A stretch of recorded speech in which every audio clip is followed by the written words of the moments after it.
দিয়া ফুপির একটু হেল্প করো। হ্যাঁ হ্যাঁ, এই তো লক্ষ্মী ছেলে আমার, সুন্দর করে বিছানা গুছায় দিচ্ছে একদম। এই তো, তারপরে এই পাশটা দিয়ে একটু ঝাড়ু দিবা, এই যে এই পাশটা দিয়ে ঝাড়ু দিবা সুন্দর করে।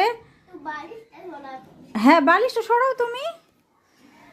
তুমি এক নিচে ফেলার দরকার নাই, নিচে নিচে ময়লা থাক, ফুপি ঝাড়ু দিব, তুমি আগে বিছানা ঝাড়ু দাও।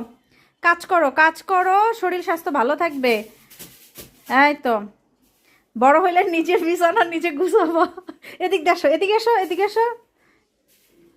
হ্যাঁ উপরটা সুন্দর করে ঝাড়ু দাও। হ্যাঁ এই তো লক্ষ্মী ছেলে, হ্যাঁ কাজ করো সুন্দর করে গুছাও। নিজের কাজ নিজে করতে হয়, ঠিক আছে? হ্যাঁ পানি বোতল সরাও, ঠিক আছে। Okay very good very good, হয়েছে। ওকে, এখন ওই বালিশটা নিয়ে ওইখানে রাখো। হ্যাঁ এই বালিশটা নিয়ে ওইখানে রাখো। এইটা এইখানে না তো। আচ্ছা ঠিক আছে আমি দেখছি। Okay thank you.